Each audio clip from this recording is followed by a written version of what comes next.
Boa tarde a todos, boa tarde, sejam bem-vindos. Oi, Aline. Você foi a primeira a entrar, agora já estão entrando os outros colegas. Vai começar. Deixa eu só fixar aqui o assunto da nossa live, Aline, que eu já te integro, tá bom? Princípios de trabalho e Covid-19. Porque isso facilita as pessoas, quando vão entrando, saber o assunto que nós estamos tratando. Bom, vou lá, deixa eu ver se fixa agora. Fixar comentário. Fixou? Acho que sim, né? Então, boa tarde a todos, boa tarde. Já vou chamar a Aline para entrar na nossa live. Aline, você fez o convite? Não, né? Deixa eu fazer então o convite. Só um minuto. Vamos lá, professora Aline Leporá. Convidada. Agora é só você aceitar aí, minha amiga. Maravilha. Ótimo. Cheguei. Oiê! E aí? Tudo E bom, aí, querido? tranquilo? Graças a Deus, tudo ótimo. Deixa eu me ajeitar aqui. Só assim para te ver, né, Aline? Pois é. Difícil Agora ver então, pessoalmente, né? Nossa. agora então que a gente tem que ficar mais trancado em casa por motivos óbvios, agora mesmo é que vai ficar mais difícil. Aline, que coisa, hein, Aline? Uma situação totalmente imprevisível, né? A vida É, da gente mudou às avessas, né? na verdade, virou tudo de cabeça para baixo. A gente jamais imaginou que pudesse passar por alguma coisa parecida com isso, né? A Olha, gente nunca pôde imaginar que a gente ia estar passando por uma situação dessa em pleno século XXI, não poder sair de casa, ou pelo menos para aqueles que podem ficar em casa, como nós que podemos trabalhar mais em casa, né? Evitar a saída. Enfim, tem que ser, não tem jeito. exatamente. E o pior é não ter uma previsibilidade, né? De ter algum remédio, algum medicamento, vacina, mas enfim, a gente tem que aprender também a lidar com a adversidade, vamos sair disso melhores do que entramos, né? Certamente. Eu creio Com nisso. certeza, E também, você também. também, pelo que a gente conversa, né? Exato. Eu sou otimista, então eu prefiro pensar que isso acontece por algum motivo, que a gente não sabe qual é por enquanto, mas depois lá na frente a gente vai saber e a gente vai sair melhor, se Deus quiser. Exato. Bom, dá boa tarde, pessoal que está chegando. Professora Silvia Drummond. Professora, um beijo, bom ter você aqui. Vários amigos nossos ali aqui presentes também. Valdo Aristeu. Maravilha, ó. E Tá já estou enchendo, vendo tá também enchendo. aqui, estou vendo o pessoal chegar. Então, beleza. Minha amiga, hoje nós vamos falar sobre princípios de trabalho e Covid-19, né? Um tema que não Sim, é fácil, né, Aline? não é fácil, até porque para fazer esse paralelo aí, depois lá na frente ver a junção dos dois, o que, que vai ficar meio prejudicado por conta disso, uma situação meio complicada. Mas aí a gente vai trocando, a gente vai vendo as experiências de cada um para ver como é que a gente vai fazer isso aí. É, assim, eu tenho uma preocupação muito grande, porque eu tenho visto, até mesmo antes da reforma entrar em vigor, a gente até conversou sobre isso algumas vezes, muitos admitindo uma hipótese ou uma espécie de mitigação dos princípios de trabalho. Eu sou muito refratário a isso, né? Mitigação de princípio. Eu acho que você consegue mitigar uma regra, uma norma regra, mas não uma norma princípio. O princípio, na verdade, ele é o pressuposto de tudo. Na verdade, ele não é só o começo, né? Ele é o começo, meio e o fim.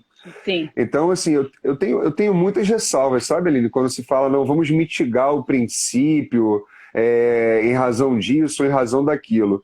Mas, assim, eu quero te ouvir a respeito. Certamente você tem inúmeras considerações a fazer, né? Você que é uma especialista em vários assuntos aí do Ah, direito quem sou eu? material do trabalho.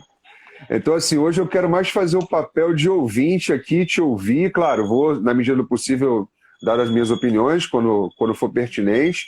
Mas eu queria te ouvir mais, assim, o que você entende, como, o que você está vendo isso tudo, essas questões de mitigação, até mesmo antes de reforma e hoje, talvez mais ainda, em razão do coronavírus. É assim, eu também não sou muito favorável a essa questão de afastamento dos princípios ou mitigação dos princípios, não.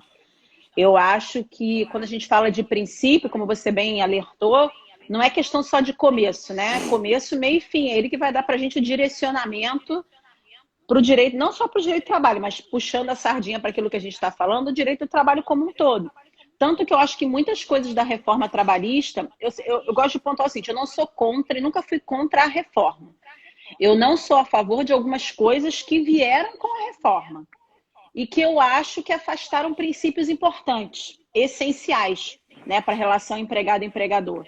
Então, quando você fala, por exemplo, de algumas questões processuais, um dos exemplos, a questão da gratuidade de justiça e pagamento de honorários advocatícios, ou gratuidade de justiça, pagamento de custas. E isso vai frontalmente de encontro ao princípio do acesso à justiça, a possibilidade de recorrer. Então, assim, eu acho que, inclusive, esses dispositivos, são contrários a vários princípios, e, para mim, os princípios têm natureza de norma supralegal. Então, para mim, eles estão acima disso tudo aí, e eu conseguiria afastar isso numa decisão ou no dia a dia facilmente para utilizar o princípio, entendeu?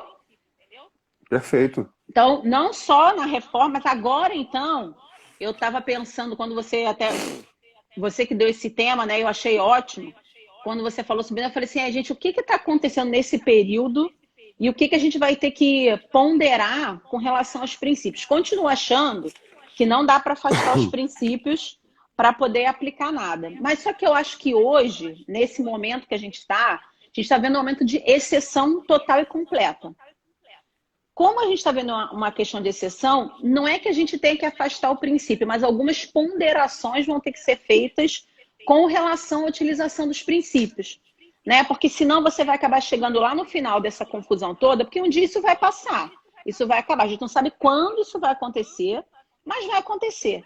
Se a gente analisar tanto a legislação quanto os princípios muito a ferro e a fogo nesse momento, pode ser que a gente já tenha um prejuízo maior em muito pouco tempo. Então, eu acho que o bom senso, né, que é tão difícil, e o meio termo, ele vai ter que ser utilizado em algum momento. Até vou aproveitar para falar inicialmente de um princípio que a gente tratou muito no grupo que a gente faz parte, a gente conversa, aquela questão da redução de salário por acordo individual e a questão da ADI 6363, né? Porque, na verdade, a grande ponderação, mesmo que a ADI tenha sido ajuizada, né, com base em outros dispositivos lá da Constituição, acho que o foco principal era o artigo 7º, inciso 6º, que fala da irredutibilidade de salário, a não ser por norma coletiva. E aí, realmente, todo mundo ficou com muito medo, todo mundo ficou muito receoso da utilização do acordo individual.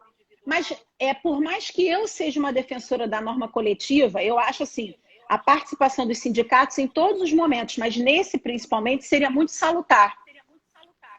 Para evitar abusos, né? Para ajudar realmente como a categoria deveria seguir. Mas aí a minha pergunta é, será que ia dar tempo? Né? Tipo, ficar insistindo numa norma coletiva, será que daria tempo agora, levando em consideração que as empresas estão fechadas total ou parcialmente, as empresas podem, mesmo que elas estejam funcionando parcialmente, pode ser que daqui a algum tempo elas não consigam sequer se manter. Então, assim, repito, eu acho que existem na medida provisória, na 936, que falou de acordo individual, alguns pontos que dá para defender a inconstitucionalidade. Mas pensando no lado prático da coisa, né, que é o que a gente tem que ver agora, não tem jeito. Né? Eu acho que a gente teve que dar uma preferência, se é que assim eu posso dizer, à vontade das partes. Claro, possíveis abusos, isso vai desaguar no judiciário, vai dar para a gente ponderar depois. Né? Mas numa questão emergencial agora, eu acho que talvez o acordo individual tenha sido a melhor decisão, pelo menos inicialmente. O que você acha? Aline, assim, eu fiz uma análise muito meticulosa dessas questões. Eu conversei com você, conversei com outros colegas também, e assim, me parece que ali houve, né, exatamente a palavra que você colocou, uma ponderação. Né? Eu acho que o princípio da ponderação, ele entrou exatamente para poder fazer o ponto de equilíbrio entre as variadas normas, regras e normas, princípios existentes. E me parece, sabe, eu confesso que eu estou sentindo falta do debate acerca do princípio da própria proporcionalidade no que toca a esses outros valores constitucionais. Por quê? Se você fizer uma análise da historicidade e a inclusão do próprio inciso 6º no artigo 7º, eu fui ver os anais da Constituinte, o debate que eles tiveram lá atrás, os constituintes, para inserir o inciso 6º no artigo 7º e também o inciso 13, tá? Foi para proteger o trabalhador de arbitrariedades pontuais do empregador quando ele, em momentos de uma crise econômica, em razão de um determinado segmento que ele explora ou executa as atividades empresariais, pudesse impor ao empregado uma redução sem que o sindicato, como órgão exatamente interveniente, como instituição, melhor dizendo, interveniente, pudesse verificar se aquelas circunstâncias estavam de fato presentes, para aí sim se admitir uma redutibilidade salarial. Essa foi a ideia do Constituinte, fazendo aqui uma análise, né, histórica e teleológica da inclusão do inciso 6º no artigo 7º. Mas nós também temos que entender a realidade, né? Eu acho que o direito tem que ser realidade. O direito ele tem que atender à sociedade, não a sociedade atender ao direito propriamente dito. Então aí eu entro exatamente no aspecto prático para entender que dentro da proporcionalidade, tá, Aline? Eu não vejo fazendo uma ponderação de princípios, o da irredutibilidade salarial e o do pleno emprego e da manutenção do emprego. Diante, eu volto a dizer, da excepcionalidade, aproveitando o recorte da sua fala. Oi? Tá ouvindo, Aline? Eu tô te vendo meio pausado, não sei se é o meu aqui. O seu pausou para mim, mas voltou ao normal já. Deixa eu até tirar meu fone para ver se melhora. Espera aí. Deixa eu colocar outra internet aqui então, gente. Se o vídeo pausar, eu vou colocar a 3G. Impressionante, às vezes funciona melhor que o Wi-Fi. Eu até tirei meu fone, porque eu não sei isso.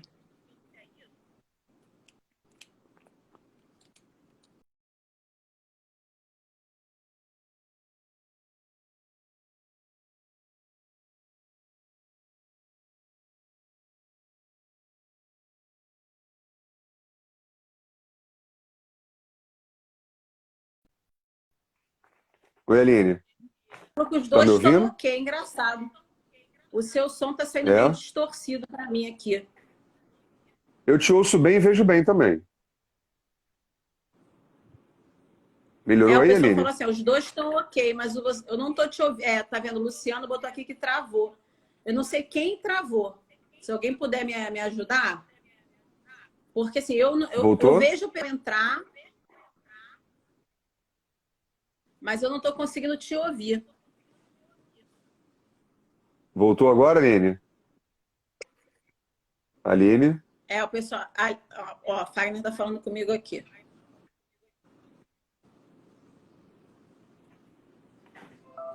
Oi, Aline. Oi. Voltou? Eu tô vendo o pessoal entrar aqui, mas eu não tô conseguindo ouvir você. O pessoal... eu tô vendo e vendo todo mundo. Eu acho que é a sua conexão, então, Aline. A sua só trava de vez em quando, tá? Não é constante, não.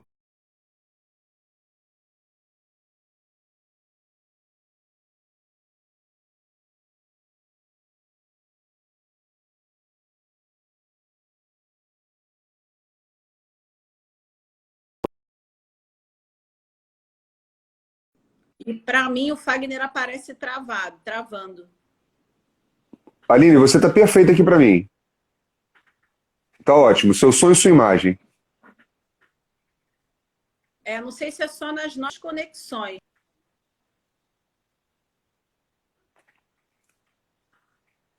O pessoal tá dizendo que é só entre nós dois, então, que tá o problema, porque eles estão vendo e ouvindo muito bem.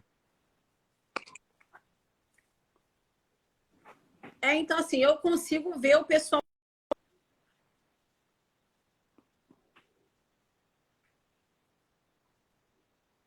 Peraí, gente, eu acho que agora a Aline caiu. Deixa eu chamar novamente aqui. Voltei. Oi, Aline. Agora eu voltei. Voltou? Voltei. Eu tirei meu fone, eu não sei se pode ter sido fone sem fio, mas eu já tirei, agora eu estou vendo e ouvindo. Eu te ouvi um pedaço, então, ótimo. Quase todo, eu só não ouvi o final. Pode falar. Pronto, agora já estou vendo. Tá, eu estava já concluindo, eu estava dizendo o seguinte, que me parece que realmente nós temos aqui o princípio da irredutibilidade salarial, que só pode ser por norma coletiva. Sim. Mas também nós temos outros valores constitucionais, como o direito social ao trabalho, a busca e a manutenção do pleno emprego, a dignidade da pessoa humana. Então, me parece que faltou naquela decisão, né, na deliberação do Supremo no que tange ao referendo da cautelar, ou melhor, ao não referendo, né, da liminar, a discussão sobre o princípio da proporcionalidade. Sim. Eles foram muito para o viés econômico, mas deixaram de enfrentar os princípios, que era necessário ser enfrentado. Mas, né, o princípio da proporcionalidade propriamente dito. Mas assim, eu entendo e concordo também com a posição daqueles que defendem a impossibilidade, mas Eu vejo que nós estamos num momento de exceção, e a medida, como o nome diz, ela é provisória, é para atender situações emergenciais. Por isso que ela só pode ser adotada em caso de relevância e urgência. Do contrário, nós não poderíamos ter medidas, digamos assim, tão drásticas para resolver um cenário, pelo menos pretende, né? Ainda que momentaneamente resolver um cenário também na mesma proporção drástico. Então, assim, me parece que nesse contexto, tá, Aline? Eu gosto sempre de dizer o seguinte: eu sou extremamente contrário à redutibilidade salarial sem a intervenção sindical. Sim. Mas, pensando bem, se a fonte autônoma pode em situações de normalidade, por que uma fonte heterônoma não pode em situações de anormalidade, se não atende exatamente à historicidade da inclusão do inciso 6º no artigo 7º? Então, são debates que a gente precisa ter, claro que com mais profundidade, né? Aqui nós estamos só conjecturando algumas situações. Sim. Agora, quer ver uma coisa que muito me preocupa, Aline? O princípio da condição mais benéfica hoje. Como é que fica esse princípio hoje, Aline? Qual é a sua visão acerca dele? O ponto de partida dele, nós sabemos, é a Constituição, né? O artigo 7º. Mas como é que está a sua visão hoje sobre ele? Isso, na prática, eu vou te dizer, vai ser um problema, né? Porque, assim, como você tem a questão... Primeiro, assim, o que seria, nesse momento atual, a condição mais favorável, né? Ou a norma mais favorável, enfim, nesses dois princípios que acabam conversando entre si. O que é mais favorável? Principalmente porque a gente tem que analisar o seguinte... Não sei, obviamente que você deve saber, não sei se o pessoal sabe, só para te dar um exemplo, a gente teve, antes mesmo da medida provisória 936, aqui no Rio de Janeiro, uma norma coletiva feita pelo Sindicato dos Garçons. Porque não se sabia se podia fazer por acordo individual, por norma coletiva, então o Sindicato dos Garçons resolveu fazer uma norma coletiva. Logo depois veio a medida provisória 936, permitindo, principalmente depois da decisão final do Supremo, permitindo que se fizessem acordos individuais. Aí, vamos lá, eu tenho uma norma coletiva que foi feita para a categoria inteira, mas não retira a possibilidade do dono do restaurante chegar para o garçom e falar: vamos fazer um acordo individual? Vai prevalecer o quê? Vou ter que analisar o quê? O que vai ser mais favorável para o trabalhador? Isso vai ser um complicador. Até porque a medida provisória 927 deixa muito claro que os acordos individuais têm prevalência das normas coletivas. O que, para mim, soa como um contrassenso de tudo que vem acontecendo desde a reforma trabalhista, que tanto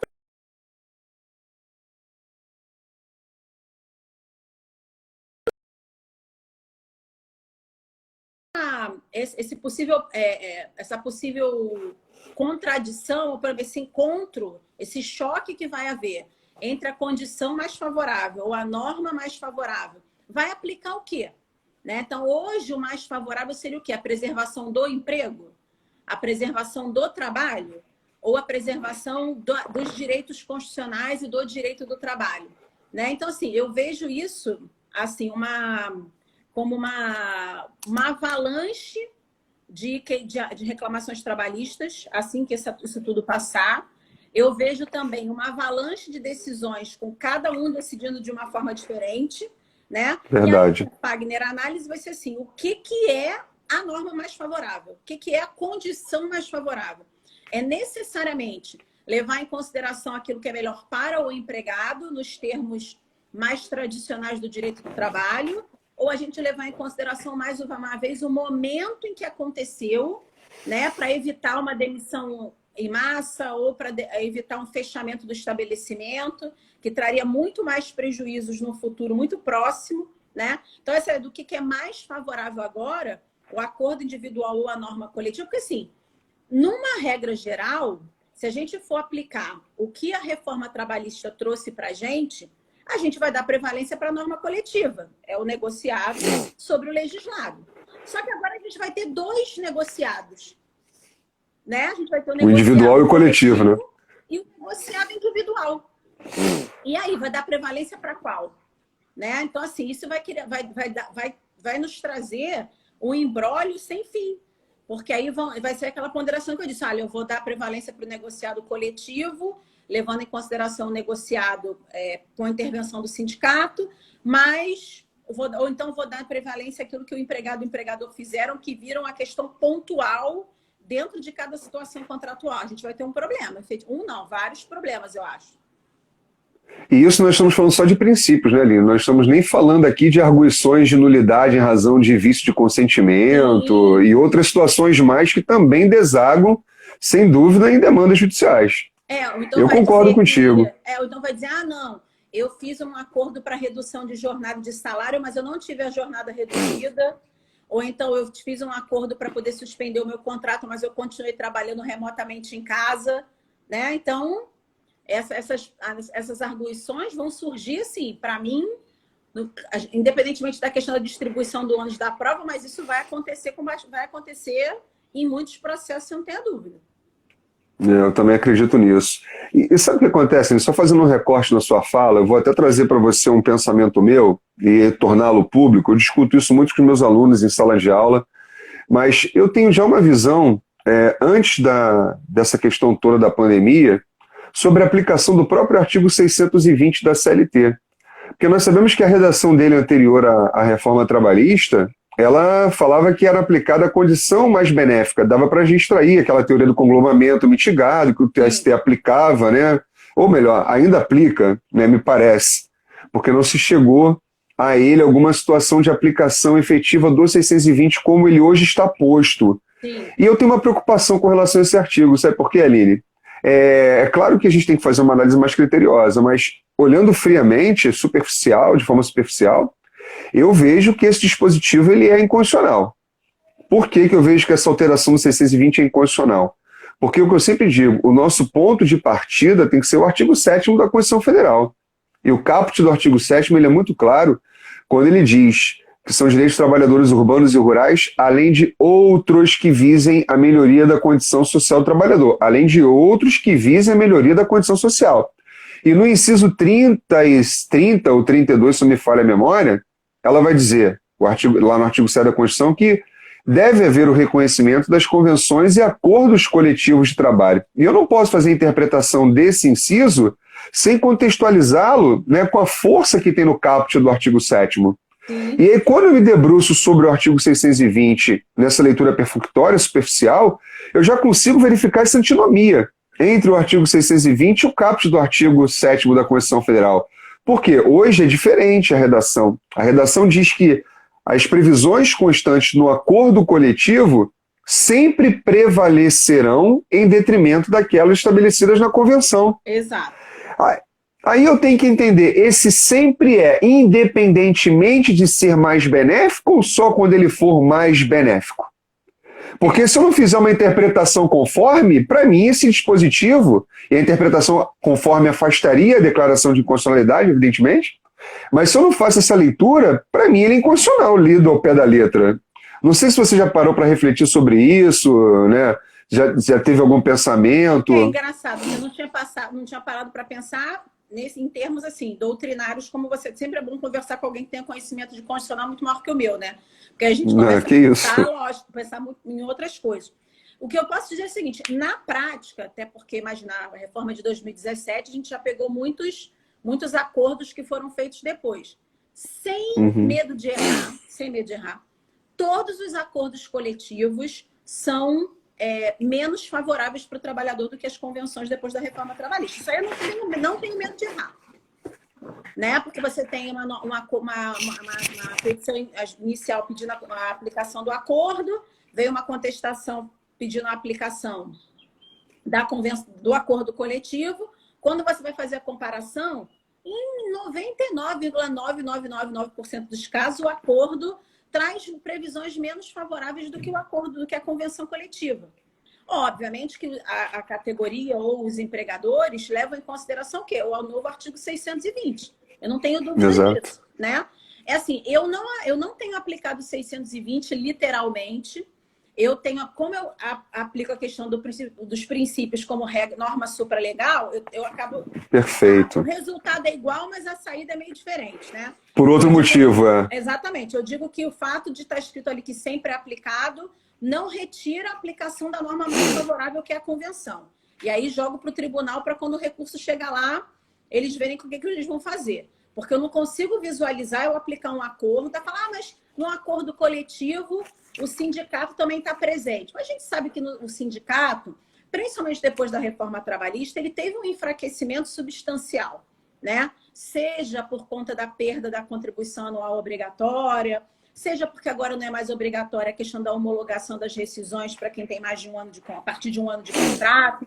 Então, houve um enfraquecimento substancial dos sindicatos. Então, levando isso em consideração, às vezes o sindicato não tem gente suficiente para fazer tudo. Às vezes, muitos sindicatos perderam o corpo jurídico mais combativo, mais forte que tinham antes, porque não tem condições de pagar e por aí vai, né? Então, assim, eu continuo aplicando o 620, aí sim, eu aplico o 620 mitigado, junto com o princípio de norma mais favorável, que eu acho que é quem tem que estar na frente, porque... E ainda agora já vou até ajeitar o modelo aqui da minha sentença para colocar mais esse argumento que eu achei ótimo. Pronto, já achei ótimo.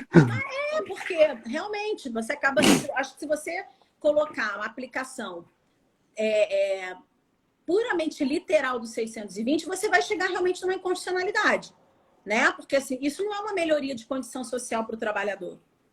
Não é você prever retirar um vale-transporte, com um valor com um percentual, por exemplo, menor de desconto, ou você retirar do trabalhador um plano de saúde. Claro que a gente vai ter que analisar caso a caso. A empresa pode estar passando por uma situação financeira difícil. Tudo isso pode ser pontuado para, excepcionalmente, ser aplicado um acordo coletivo. Lógico, né? Mas, a princípio, eu acho que não dá para a gente pensar de forma diferente. É verdade. A grande questão é que o caput do artigo 7º, né, Aline, ele para mim é muito cristalino. Quando ele fala são direitos sociais além de outros. Então, quer dizer, ela está trazendo o que a doutrina trabalhista chama, a doutrina constitucional trabalhista, desde antes do ministro Arnaldo Susequim, saudoso ministro Arnaldo Susequim, o mínimo, o patamar mínimo civilizatório. Sim. Então, quer dizer, é claro, o mínimo tem que ser respeitado, isso é evidente, isso não foge, né, da normalidade. A questão é, eu vou estabelecer uma outra condição, tendo convenção coletiva, eu estabeleço uma outra convenção no acordo. Tem conflito. Qual é o que eu vou aplicar? A leitura tem que ser o mais benéfico, né? A norma mais benéfica. Dentre essas duas fontes autônomas, qual é que eu vou optar? Pela mais benéfica. A não ser, né, que exatamente você elimine o princípio, que é o que a gente está falando desde o início da nossa fala, que é o que nós somos refratários, né? A eliminação total dos princípios. Não dá para mitigar. Você tem que, eu vejo que é o momento de nós privilegiarmos mais ainda os princípios, né? Enfim, na minha visão, na minha humilde visão, no meu humilde ponto de vista. Você está falando, eu estou acompanhando o pessoal comentando aqui, tem até uma aluna minha, nossa, que perguntou assim, mas como é que eu vou fazer a análise do que é mais favorável? Isso também é uma análise difícil. Né? Eu pegar todo o teor de Boa pergunta. Coletivo, pegar todo o teor de uma convenção coletiva e verificar o que é mais favorável. Eu, pelo menos, quando eu analiso isso, né, quando eu vejo uma e outra, eu deixo um pouco de lado questões puramente econômicas, tipo, eu não vou olhar só qual foi o valor do reajuste, eu não vou olhar só qual é o valor da cesta básica, eu analiso isso junto com benefícios sociais. Por exemplo, se tem um plano de saúde, Perfeito. Se tem um seguro de vida, porque hoje em dia um plano de saúde ele é tão importante quanto um reajuste salarial, se você for botar na balança, né? Se não for mais, né, Aline, às vezes, a depender. Não é, porque se for, por exemplo, eu dou um plano de saúde que é extensivo para os dependentes, ficou mais importante ainda, né? Então, assim, eu acho que a análise do mais favorável é ver exatamente lá a teoria do conglomamento, ver o total, o global, e daquilo ali extrair o que pode ser melhor para o dia a dia do trabalhador, independentemente de um aumento, de um reajuste, enfim. Às vezes um reajuste de 3% com plano de saúde para todo mundo é melhor do que um reajuste de 10% sem esse plano de saúde. Enfim, eu acho que essas cláusulas sociais também devem ser analisadas para a gente decidir o que é melhor. Eu concordo com você. É claro que a análise ela é muito casuística, né? Por isso que essas questões desaguam no judiciário. Exatamente. E, sem dúvida alguma, os critérios de solução vão ser objetivos e não subjetivos. né? A justiça leva em consideração os elementos que tem nos autos para fazer exatamente toda essa contextualização na fundamentação e chegar no dispositivo. Exatamente. Não é, não, eu suponho que a justiça não trabalha com suposição. Concretamente, caso a caso, né? Porque, e também exatamente. Às vezes o que é bom para uma categoria não é tão bom para outra. Exatamente. Exatamente. Então, concordo. Vou ter que analisar qual é a categoria que a gente está tratando, qual é o tipo de trabalhador que a gente está lidando, qual é a situação contratual, jornada. Se ele trabalha, por exemplo, com movimentos repetitivos, talvez uma norma coletiva com intervalos intra-jornada maiores seja melhor do que outra. Enfim, eu vou ter que analisar caso a caso, materialmente. É análise meramente casuística. Então, a gente está trazendo aqui uma visão geral do que poderia ser melhor, mas pode ser que na prática você veja outra situação diferente. Exatamente. O que a gente está querendo deixar claro aqui é que o sistema ele exige, né, com outras palavras, uma unidade. Sim. Porque o sistema sem coesão e sem unidade não é um sistema jurídico. E a gente não pode ficar dando margem para aplicações diferentes de um mesmo princípio, né? Essa que é a grande questão. Agora, Aline, deixa eu te fazer uma pergunta. Eu tenho visto algumas questões um pouco diferentes, e aí com base, obviamente, no contexto da nossa conversa aqui. Deixa eu trazer para você uma aflição minha com relação à interpretação de um dispositivo para a gente discutir um determinado princípio. Artigo 477, parágrafo 6º, já com a redação dada pela reforma trabalhista, evidentemente. Ela diz que o pagamento, né, das verbas e a entrega da documentação dar-se-á após o fim do contrato de trabalho. O parágrafo 6 diz isso, após o fim do contrato de trabalho. E aí há quem defenda, quero ver seu ponto de vista, seu raciocínio sobre isso, há quem defenda que esse fim do contrato de trabalho deve levar em consideração a projeção do aviso prévio. No caso de aviso prévio indenizado. Se for trabalhado, evidentemente, a conversa ela perde o objeto. Eu estou pensando em aviso prévio indenizado. Projeta o aviso prévio, aí fim da projeção, que é abaixo na CTPS, vamos começar a contar o prazo de 10 dias. E nessa contagem se leva em consideração o artigo 132 do Código Civil. A minha pergunta é, você entende que é da ruptura da prestação de serviço ou é exatamente considerando essa projeção que eu tenho que considerar o prazo de 10 dias para pagamento das verbas, entrega da documentação e baixa da CTPS? Nesse caso, eu acho que, assim, como você falou, se for um aviso prévio trabalhado, o problema é resolvido. Porque ele vai estar trabalhando, ele vai estar recebendo, né? A princípio vai estar recebendo. Aí, efetivamente, o encerramento vai ser o último dia trabalhado. E depois vai esperar até o prazo de 10 dias para poder receber. Essa redação desse artigo, para mim, puxa um princípio que é o princípio do indúbio pro miserum. O indúbio pro operário. Como ele tem uma margem para duas interpretações, eu acho que o melhor é interpretar favoravelmente ao trabalhador. E levando em consideração que a OJ é 82 ou 83? Eu não sei. 82, acho que 82. É uma fala da prescrição, isso é outra da projeção, exato. Baixa na carteira. Então, assim, a OJ 82, que fala da projeção do aviso prévio, trabalhado ou indenizado, para fins de baixa na carteira, para mim, essa OJ é uma projeção para fins meramente indenizatórios e para inclusão do aviso prévio. Então, para mim, assim, como fala que a partir dos 10 dias, o empregador tem prazo de 10 dias para entregar a documentação, para poder fazer o pagamento das verbas. A partir da extinção do contrato, para mim, nesse caso, a extinção do contrato é o último dia trabalhado. Até para poder, Fagner, ficar coerente com a primeira interpretação do aviso prévio trabalhado. Entendeu? Então, a partir daí, vai projetar 30, 33, 36, até 90 que seja. Mas a partir desse último dia trabalhado, tem 10 dias para pagar. Até porque, vamos pensar, se eu interpretar diferente, eu vou autorizar, em casos mais elastecidos, que o empregador tenha 100 dias para pagar. Porque vai ser 90 dias para projetar, imaginar, para quem tem grandes prazos, grandes contratos de trabalho, né? Vai projetar 90 dias que o empregado vai ficar em casa, sem fazer nada, porque é só para fins de projeção.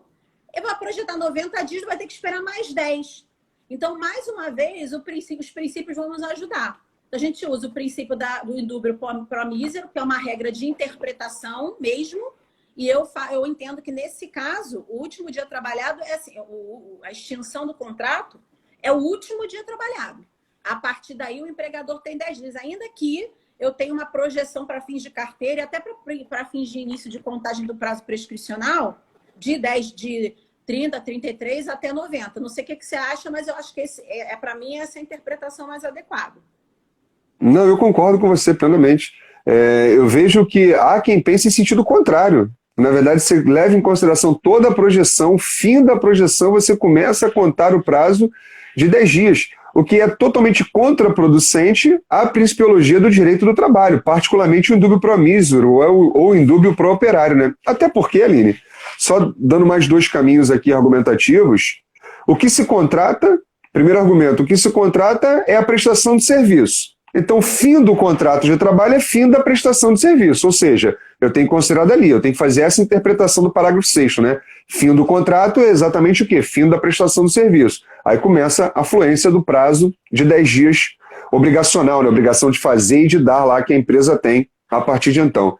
E a segunda questão, propriamente dita, é que se a gente considera que esse prazo aí de 10 dias, ele só vai começar a fluir após o prazo de projeção do aviso prévio, eu estou tirando exatamente do próprio trabalhador o mínimo que ele tem para ele poder dar entrada agora no seu seguro-desemprego, no seu fundo de garantia, e que, na verdade, não corresponde com outra legislação, ou seja, a interpretação tem que ser sistemática, porque ele tem prazo para entrar no seguro-desemprego, né, que depende ali da entrada no fundo de garantia, então tem que fazer interpretação sistemática, mais uma vez, princípios. Porque se eu fizer a interpretação nua e crua, da forma literal, realmente eu vou gerar uma injustiça. E aí, por isso que é importante fazer toda essa dosimetria, né, de aplicação de princípios. Eu concordo contigo.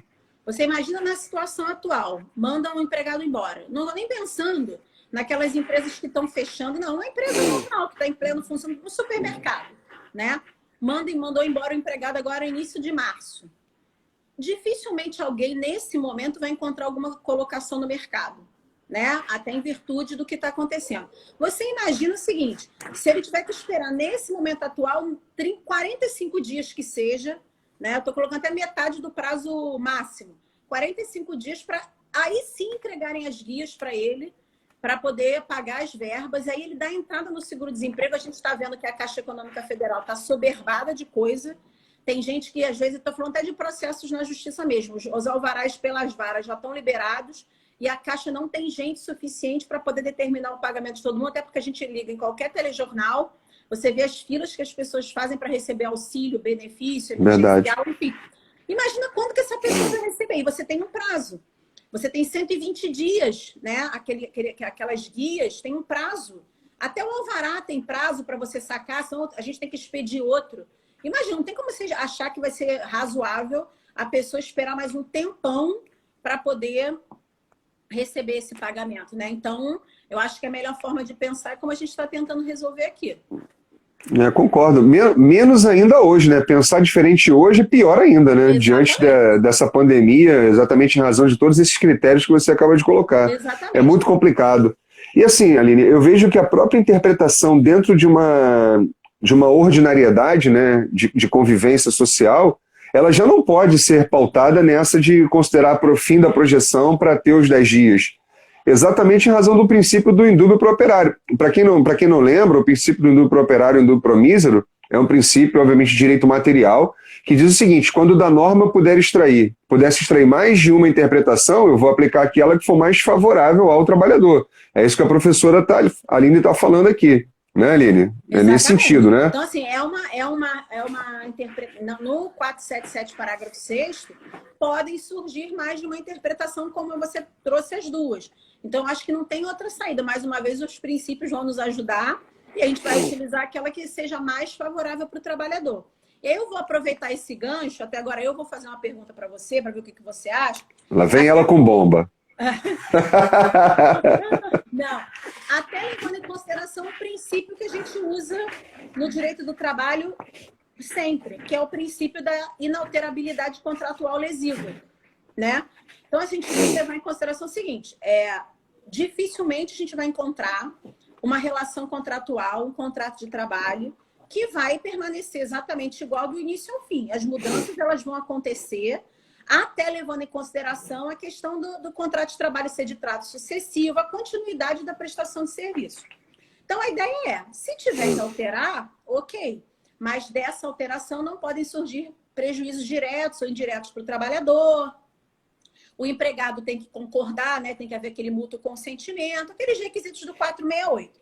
Como é que a gente vai aplicar isso agora, nessa situação atual, frente às mudanças que podem acontecer no contrato por determinação do empregador, principalmente aquelas da medida provisória 927, por exemplo, a imposição de home office ou teletrabalho, a antecipação de férias individuais, porque assim, principalmente a questão das férias individuais, são uma coisa que, obviamente, volto a dizer, há uma necessidade por conta do momento que a gente está vivendo. Mas para que serve? Para que são as férias? As férias são um instituto que misturam pagamento e gozo, a grosso modo. O que o trabalhador vai usufruir das férias agora? Ele não pode viajar. Aí vamos supor que ele tenha condições, mas ele não vai poder viajar. Ele não vai poder sequer sair de casa, ou pelo menos não se recomenda, né, que se saia de casa para ir para a praia, para festa, para shopping, tá fechado, cinema, não sei o quê. E lá na medida provisória 927, ainda que se fale de acordo, Fagner, a gente sabe que na prática, não necessariamente esses acordos vão acontecer. Muitos deles vêm com o nome de acordo, mas acaba sendo uma questão muito mais de adesão, seja por necessidade do empregador, seja pela contingência do momento, né? Então, assim, depois eu vou falar a minha, mas qual é a sua opinião sobre essa questão de uma inalterabilidade contratual lesiva agora e essa necessidade? Até porque assim, mas Aline, é muito melhor trabalhar em casa. Depende. Você imagina o seguinte, você tem filho, cachorro, papagaio, marido, todo mundo trabalhando em casa e você não tem sossego para trabalhar em casa. Por mais que você queira, né? A gente já viu quantas videoconferências viram meme do filho entrando, do cachorro latindo, porque, gente, você está dentro de casa, você não está no escritório ou num lugar todo preparado para o trabalho especificamente, né? Eu sou uma pessoa que eu gosto de trabalhar em casa, mas trabalhar direto em casa fica mais complicado. Como é que você vê isso frente à questão do princípio da inalterabilidade contratual e o momento que a gente está vivendo? Aline, eu vou te contar uma coisa.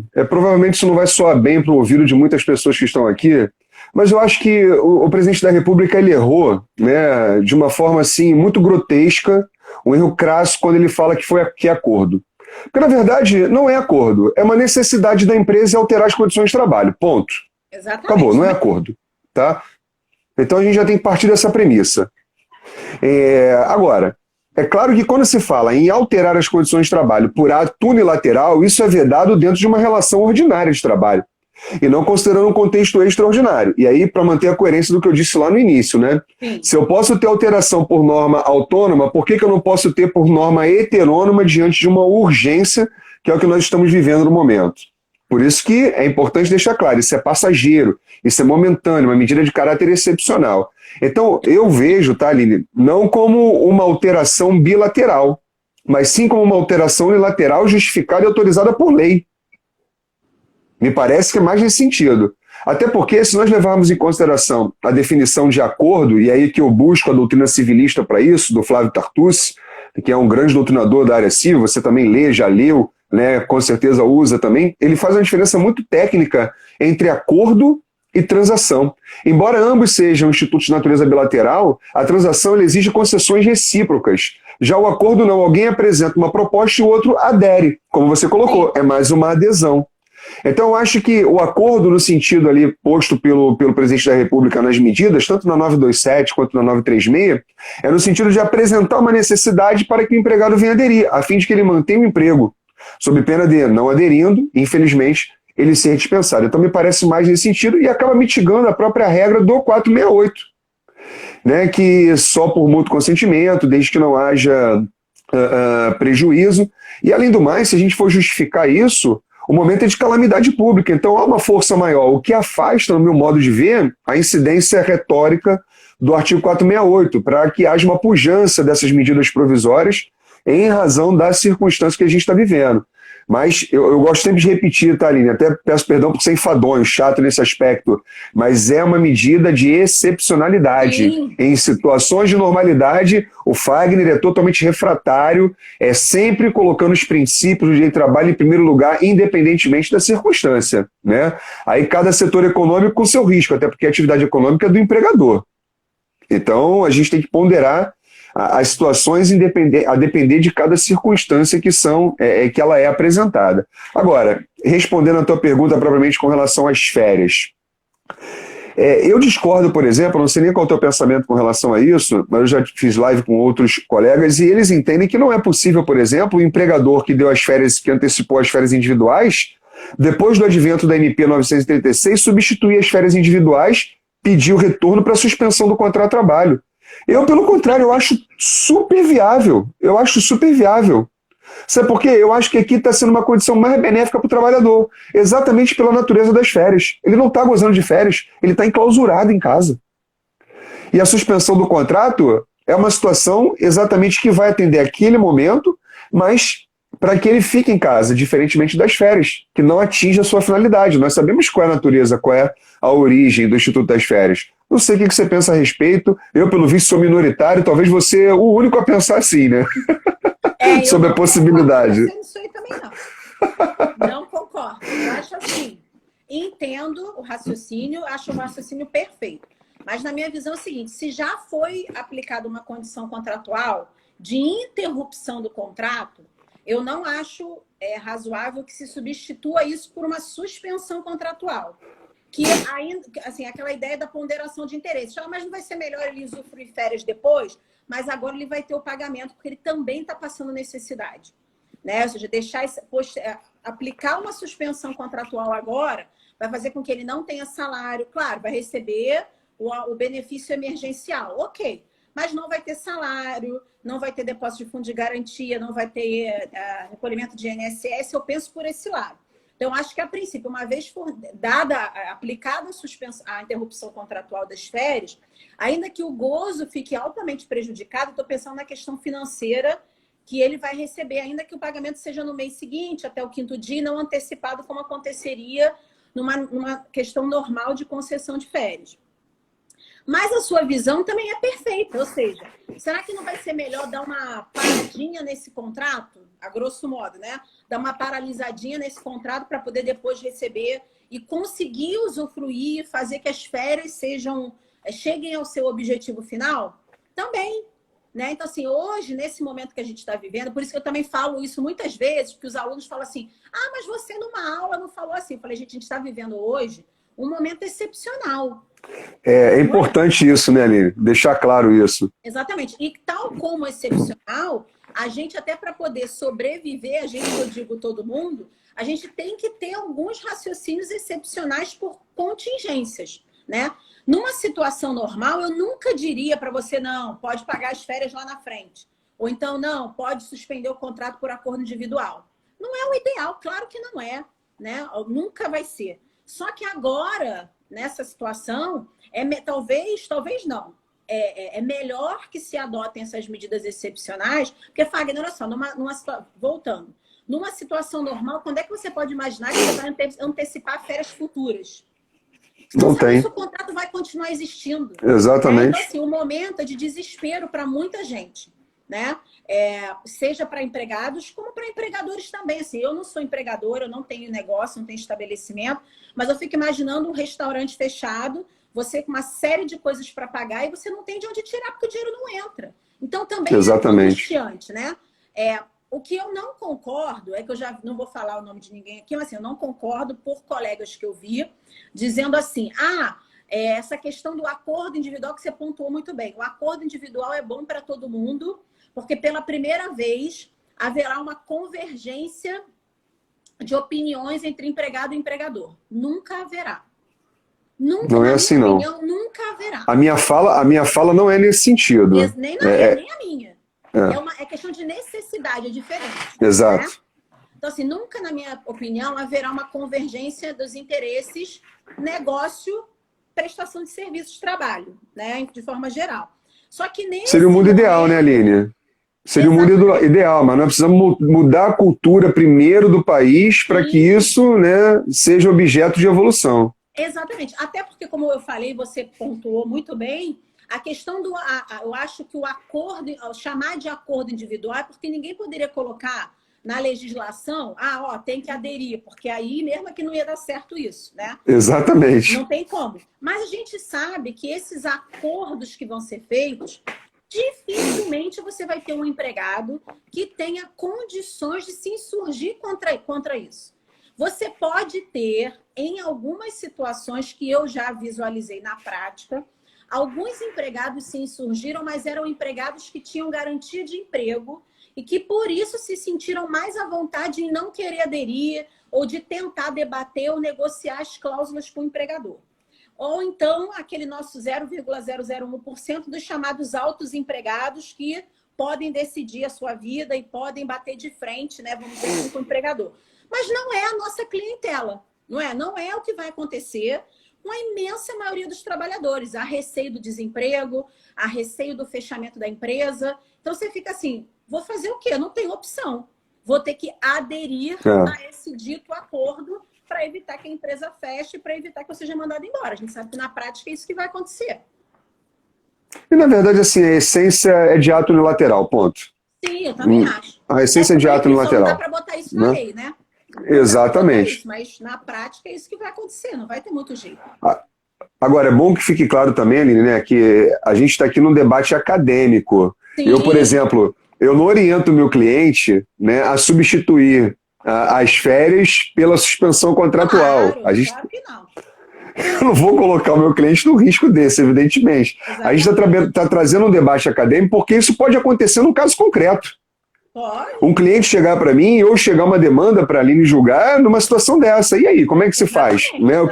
Quais são os critérios que devem ser levados em consideração para exatamente ponderar isso e proferir uma sentença justa, né, para as partes diante do cenário que é ruim para todo mundo, né, Aline? Exatamente. Agora, o que eu tenho dito, eu não sei se você concorda com essa minha fala, eu digo para os empresários assim, nós temos vários instrumentos que podem ser utilizados, inúmeros instrumentos. Então nós vamos usá-los de uma maneira que atenda aos interesses da empresa, mas que não prejudique o trabalhador. Eu estou aplicando aqui para eles, embora de uma maneira velada, o princípio da condição mais benéfica.